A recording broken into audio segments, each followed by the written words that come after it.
Bonjour et bienvenue à tous dans ce tutoriel dans lequel on va utiliser la cursor pagination de Laravel pour faire un système de scroll infini. Donc pour ceux qui n'auraient jamais pratiqué la cursor pagination, j'avais réalisé un tutoriel que vous pouvez trouver sur ma chaîne YouTube où j'explique en fait les problèmes que l'on peut rencontrer avec la pagination et comment la cursor pagination vient résoudre ces problèmes et quels sont les avantages et les inconvénients à utiliser la cursor pagination plutôt qu'une pagination traditionnelle. Donc ce qui était valable pour la cursor pagination dans ce tutoriel-là, il est aussi dans le tutoriel dans lequel on se trouve maintenant, et où je vais vous montrer comment réaliser un système de scroll infini, et toujours grâce à la cursor pagination qui nous évitera donc de rater des résultats comme je l'explique dans le tutoriel précédent.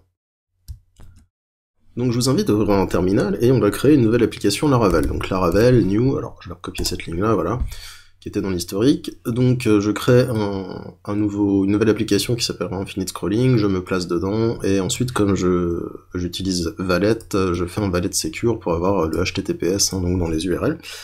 Donc là j'envoie, puis je vous reprends dès que c'est installé. Donc voilà, l'application était installée, et je vais donc l'ouvrir avec mon éditeur de code. Voilà, tout simplement. Donc qu'est-ce qu'on a? On a ici le fichier de variable d'environnement, donc dedans je vais rectifier, je vais ajuster ça pour que ça corresponde à mes identifiants pour me connecter à ma base de données. Ici je vais mettre HTTPS, ok, je vais d'ailleurs copier cette ligne là et je vais me rendre, voilà, voir si tout fonctionne sur cette URL. Voilà, donc tout fonctionne et on va pouvoir donc mettre tout ça en place. Alors ce que je vous invite à faire aussi, comme on va utiliser Laravel Mix, vous avez npm installé sur votre machine, donc on va faire un npm install. Voilà, et une fois que tout sera installé, donc on pourra utiliser le fichier app.js qui se trouve dans resource.js, à cet endroit-là, resource.js, app.js, et donc on codera notre JavaScript là-dedans. En attendant, ce qu'on peut faire, on peut aller dans route, web.php, donc je vais pas créer de contrôleur, on va faire ça comme ça, donc je vais ici créer une route get que je vais appeler users, qui va me lister tout simplement les utilisateurs. Donc là pour l'instant je ne fais que créer la route. Bien. Donc là on récupère nos utilisateurs avec la cursor pagination, mais nos utilisateurs il va falloir aussi les mettre en base de données. Donc pour ça ce qu'on va faire c'est qu'on va juste décommenter cette ligne là dans database seeders, et ici je vais dire que je veux 200 utilisateurs, donc quand npm aura fini son travail. Voilà, c'est le cas, et donc je vais faire un php artisan migrate de .fresh --seed, ce qui aura pour effet donc de supprimer les éventuelles tables qui auraient pu être là, de les reconstruire avec les fichiers de migration, et ensuite le flaxseed permet donc de remplir la base. Donc bien évidemment j'avais créé une database que j'avais appelée Infinite Scrolling, ce qui correspond ici dans mon fichier d'environnement à ce que j'ai là, Infinite _ scrolling. Ok, et donc dans la table, maintenant si j'actualise, j'ai bien une table users qui contient donc 200 entrées, 200 utilisateurs. Voilà. Donc ces utilisateurs, je vais les récupérer tout simplement ici dans le web, donc je vais faire, alors je vais d'abord incorporer le modèle user, use app, models, user, ok. Donc je vais stocker dans une variable users les utilisateurs, user : je vais faire la test id. Donc les champs sur lesquels on ordonne avec la cursor pagination, je le rappelle, il faut qu'ils soient en unique et non nul, comme c'est le cas pour le champ id. Voilà, donc je récupère, j'ordonne par l'id du dernier au premier, ok. Et je vais faire un cursor paginate, et je vais en prendre 20. Ok, ensuite, ce que je vais faire, c'est que je vais retourner une view, que je vais appeler users, et je vais la retourner donc avec un tableau de données en paramètres, donc bien sûr les utilisateurs, users, ok, et on verra après le next cursor comment le récupérer. Donc la vue je l'ai pas faite encore, donc je vais aller la créer, donc views, je vais créer un nouveau fichier. Ok, je vais l'appeler users users.blade.php. Très bien, et dans cette vue, alors je vais faire un petit copier-coller de ce que j'avais. Tac. Donc je m'arrangerai pour fournir les fichiers sources. Donc j'ai une div container, ok. Balise body, hop, et on ferme le HTML. Tac, voilà. Alors pour l'instant, donc dans ma vue users, que je vais ouvrir, voilà, elle est là. Je vais donc ici faire un for each users as user, pardon, at end for each. Je vais enregistrer, je vais le rouvrir, voilà, pour avoir la coloration syntaxique. Et je vais faire un truc super simple, dans un paragraphe, je vais faire un user ID, pour avoir son ID, il sera plus simple pour se repérer, et je vais faire un user name, voilà, vraiment le truc le plus simple qu'on puisse faire, on ne peut pas faire plus simple.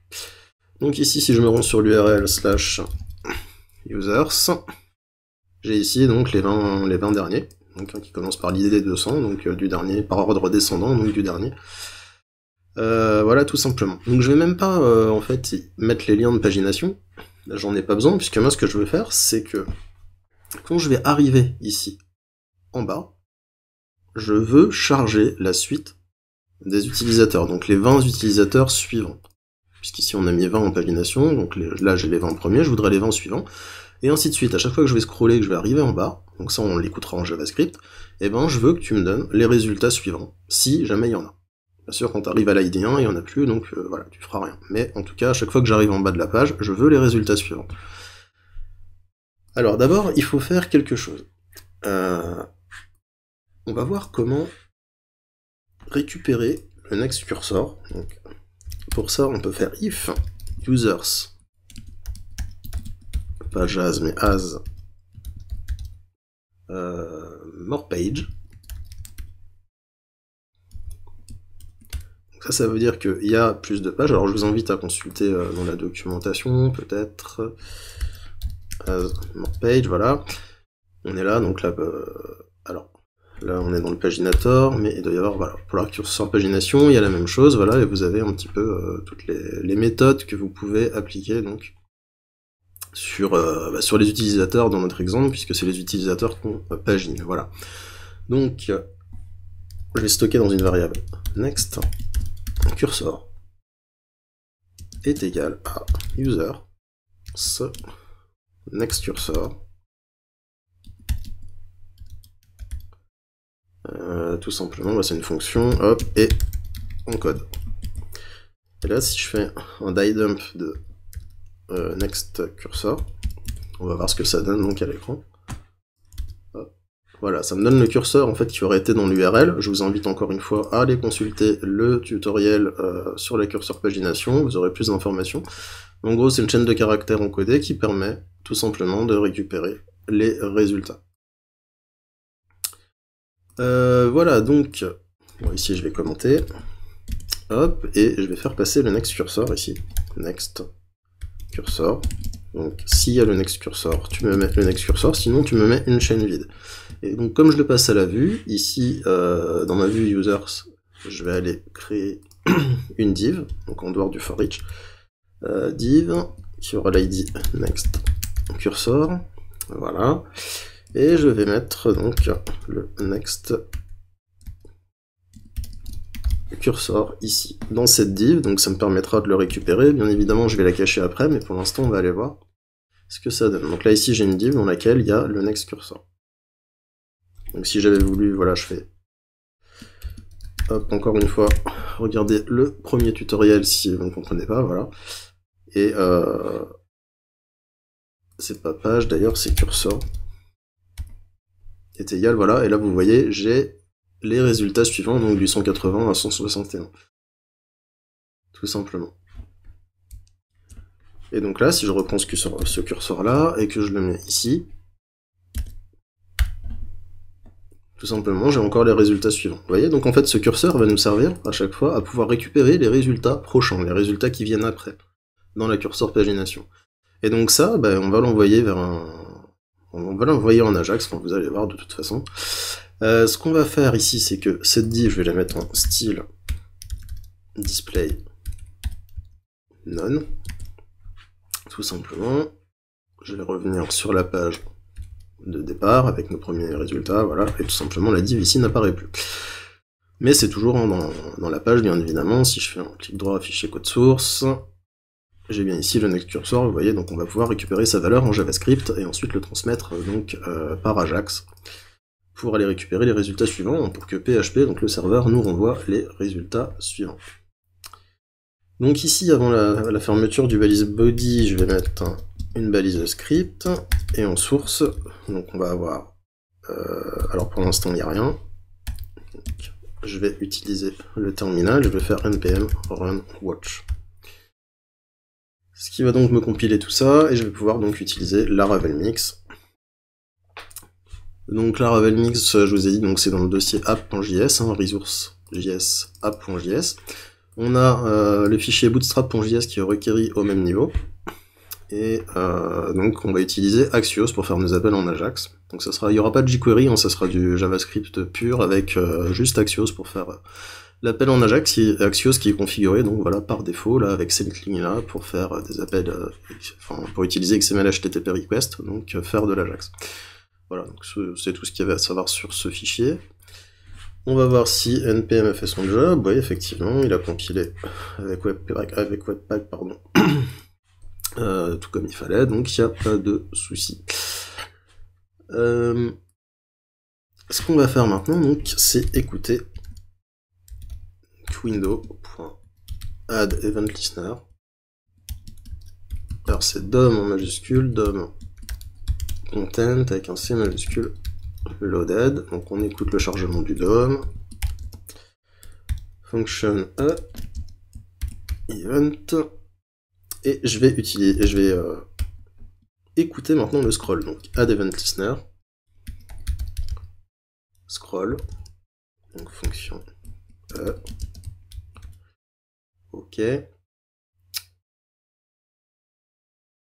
Et ce que je vais faire tout simplement, voilà, je vais mettre un console.log, pas log 10, on n'est pas dans les logarithmes, je vais mettre scrolled, voilà, pour dire que la page, la fenêtre a été scrollée.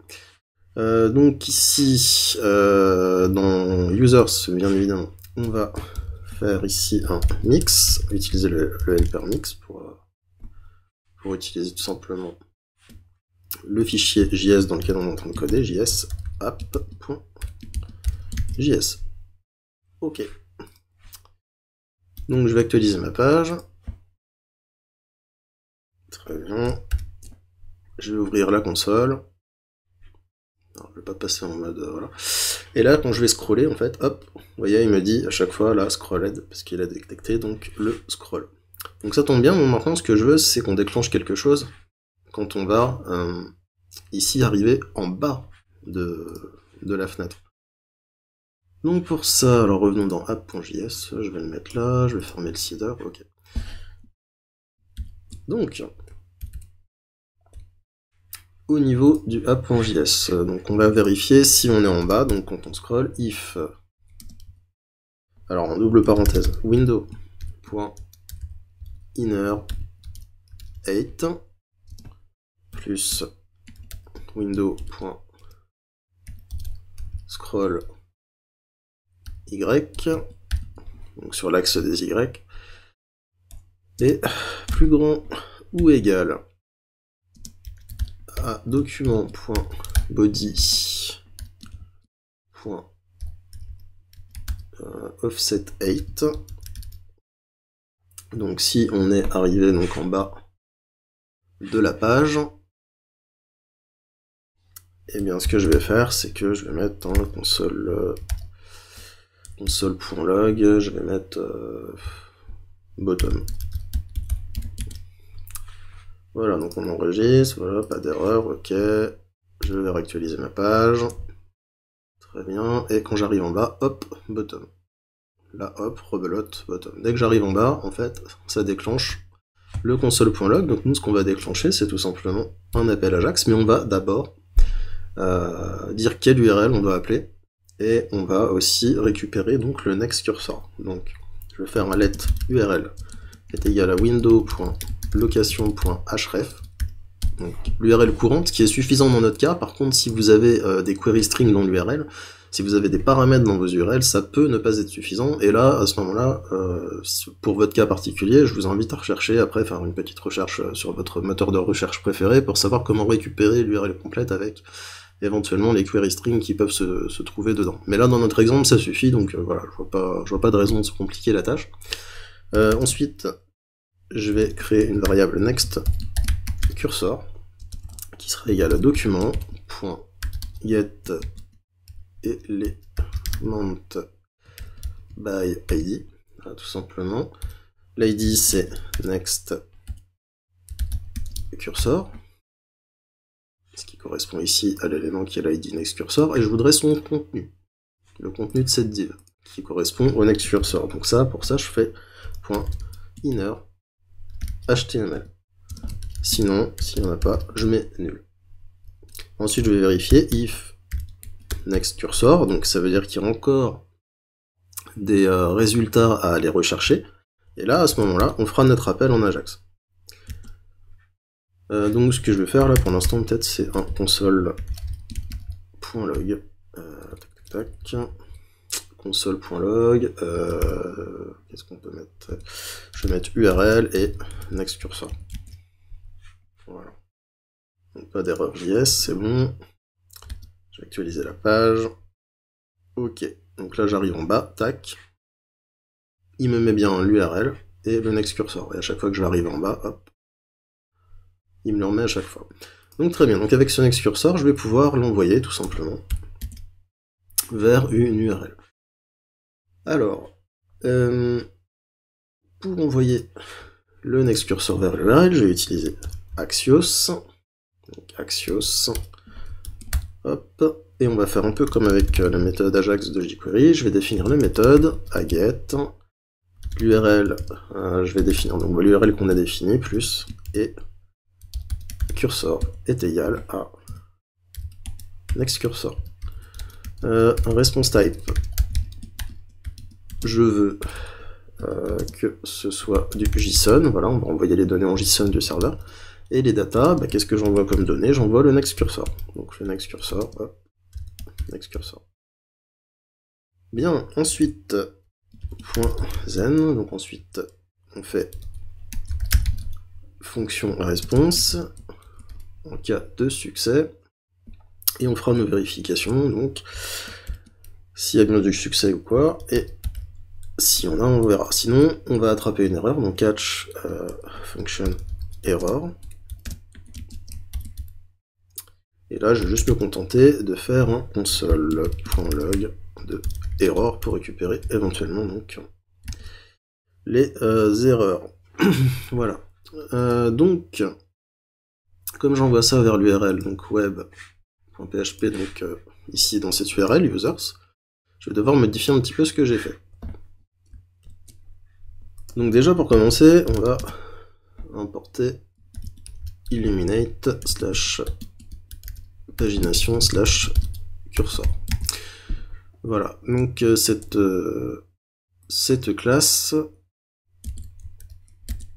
hop, on va aller la voir, elle a une fonction from, alors c'est peut-être pas celui-là,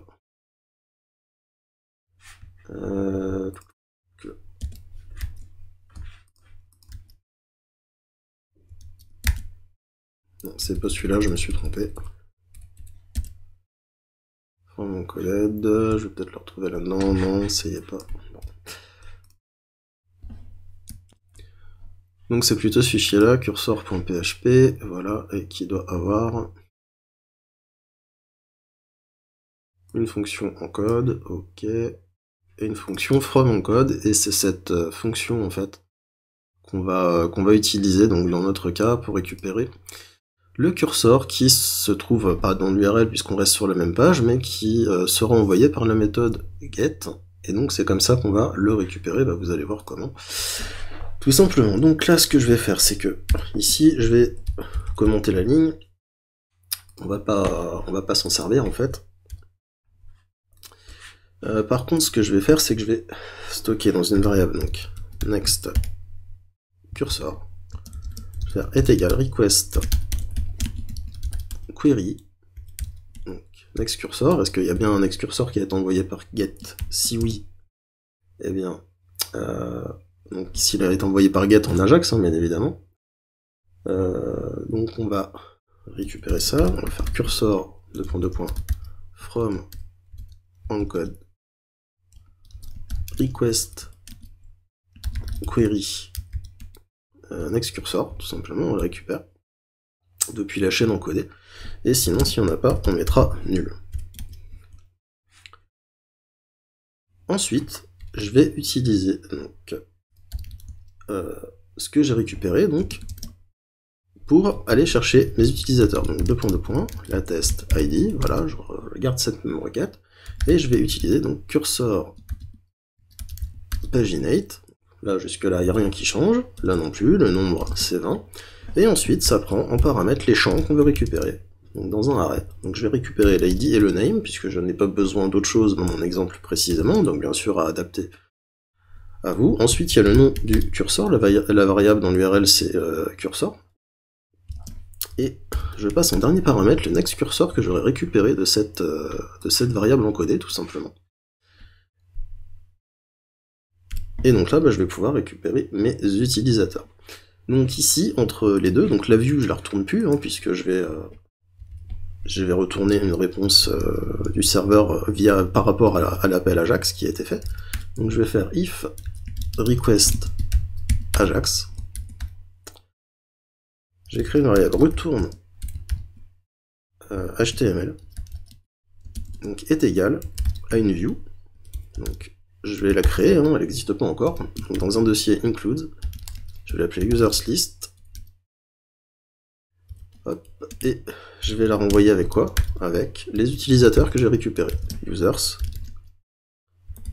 et je vais utiliser la fonction render pour envoyer du code HTML, donc que je vais pouvoir rajouter ensuite en JavaScript à la suite de mes résultats, à chaque fois qu'on touchera le bas de la page.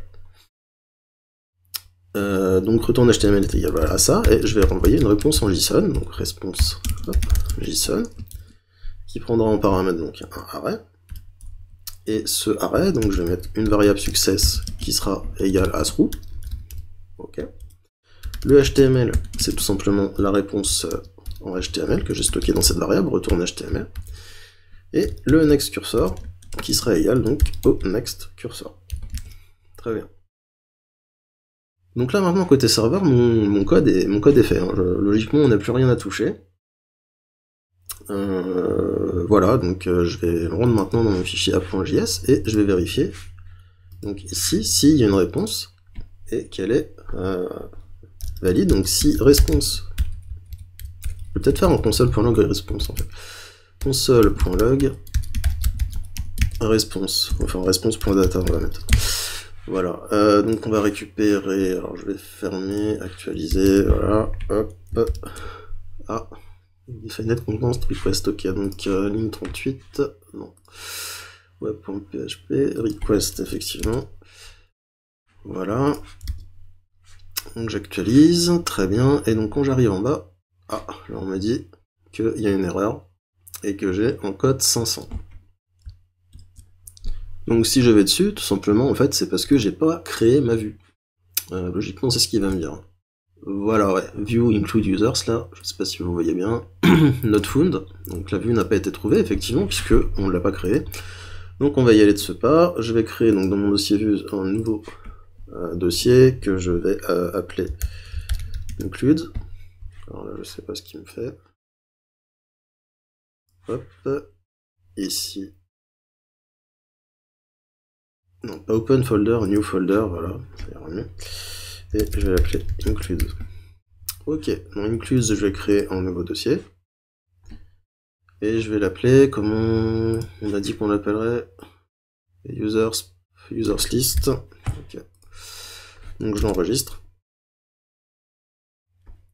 Et ce que je vais faire, c'est que je vais l'appeler userslist.blade.php, tout simplement. Ok. Et dedans, qu'est-ce que je vais faire? Je vais juste reprendre ça.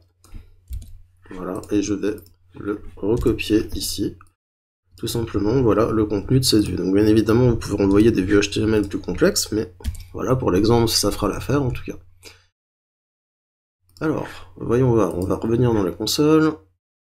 Je vais actualiser la page, ok, très bien. Si j'arrive en bas, j'ai ici, donc vous voyez, success through, et ma réponse en HTML, hein, donc voilà, tous les utilisateurs. Voilà, qui sont renvoyés, et j'ai également donc le next cursor et ma variable success, donc qui vaut through. Donc avec ça c'est très bien, puisque j'ai les utilisateurs, le code HTML qui est renvoyé, et donc je vais pouvoir tout simplement, en JavaScript, afficher cette réponse, donc sur la page. Donc je vais faire un if, déjà on va vérifier que tout s'est bien passé, donc if response.data.success, ok, tout s'est bien passé, je vais faire un document .getElement by ID. Je vais créer cette div que je n'ai pas encore créée ici. C'est un petit bruit, pardon. Et donc une div pour afficher donc les résultats. Donc cette div va être en dessous. Et je vais lui donner l'identifiant new-users par exemple. Voilà. Donc je vais sélectionner cet élément en JavaScript. Et je vais l'appeler donc new-users. Et je vais utiliser la fonction insert adjacent HTML before end, je vais le rajouter avant la fin. Et qu'est-ce que je veux rajouter? Deuxième paramètre, le HTML qui est renvoyé par le serveur. Donc response.data.html. Et puis je vais rajouter une petite ligne pour qu'on voit bien la démarcation, mais bon, c'est pas obligatoire. Voilà, dans notre exemple, mais voilà. Donc cette fonction insert adjacent HTML, vous pouvez toujours aller rechercher ça dans la doc de Mozilla, là, normalement, voilà. Je vous laisse aller consulter, en fait il y a plusieurs valeurs possibles, moi j'ai mis ça before end, mais vous avez plusieurs valeurs possibles, donc ça c'est la position, où c'est que vous voulez ajouter ce code HTML, et en deuxième paramètre, vous pouvez ajouter autre chose, quoi, du texte en l'occurrence, là, dans l'exemple, donc je vous invite, voilà, à consulter la doc, c'est en français en plus, voilà, c'est bien expliqué. Au niveau du support des navigateurs, bon, il n'y a qu'Internet Explorer qui supporte pas, donc ça va. Enfin, partiellement, apparemment, voilà, je sais pas ce qu'ils disent. De toute façon, Internet Explorer, j'imagine que plus personne l'utilise, j'espère en tout cas. Et donc voilà. Donc, on va voir. Donc, si ça fonctionne après, là, on va aussi sélectionner le next cursor. GetElement by ID. Next cursor. Et en fait, on va remplacer par la valeur du prochain next cursor, du prochain curseur. Donc, point innerHTML est égal à response.data.next cursor. Pour remplacer donc la valeur du next cursor par le next cursor qui va permettre de récupérer les prochains résultats. Donc j'actualise. Ok, je vais descendre voilà, en bas, tac, et vous voyez, j'ai bien mon système, vous voyez bien les ID qui défilent. Hop, à chaque fois que je touche le bas, mes données sont récupérées. Et voilà, comme ça jusqu'à 1. Et ce qui est bien, c'est que vous pouvez, si vous supprimez des données ou vous en ajoutez, enfin vous aurez pas de... Ne vous raterez pas de résultats, comme je l'explique, hein, toujours je vous rappelle, le tuto, curseur pagination et les problèmes avec la pagination, tout est expliqué dedans. Voilà, et donc ça permettra aussi d'éviter tous les problèmes, donc comme je vous l'ai dit, puis au niveau de la performance, au niveau de l'exécution des requêtes, comme il n'y a pas de offset et qu'on prend par rapport à un identifiant, c'est une closeware et non un offset qui sert dans la pagination. Là c'est bête, j'ai pas téléchargé le package des bug bars, je vous aurais bien montré, mais voilà, en fait dans la requête, dans la pagination, curseur pagination, il n'y a pas de offset, et donc du coup comme il n'y a pas de offset, il n'y a pas de risque d'erreur, et surtout, au niveau performance, on est jusqu'à, comme je l'explique dans le tutoriel précédent, jusqu'à plus de 400 fois plus rapide. Voilà. Ils ont fait un test chez Shopify, je crois, avec plus de 14 millions d'entrées en base de données. Et vous allez voir, encore une fois, tout est expliqué dans le tutoriel précédent, je vous invite à le consulter, ça peut être intéressant pour vous, je pense. Voilà, donc... Voilà, donc dès qu'on arrive, tac, on recherche à chaque fois les 20 prochains résultats. Voilà, et vous voyez que ça fonctionne très bien, et puis c'est très rapide.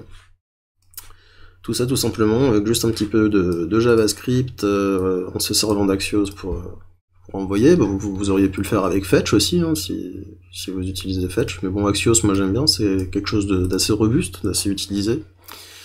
Voilà, puis donc quand on arrive en bas et qu'on a récupéré les résultats par Axios, eh bien on rajoute les données HTML renvoyées par le serveur à la suite donc des résultats. Et voilà comment on crée donc un scroll infini grâce à la cursor pagination.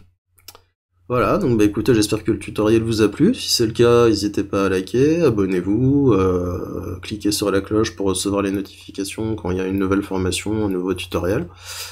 Et puis si vous avez des questions, n'hésitez pas dans les commentaires, et puis à me dire ce que vous en pensez, du bien, du mal, peu importe, voilà, dites-moi ce que vous voulez. Donc ce que je vous dis, moi, c'est à la prochaine pour un prochain tutoriel. Salut!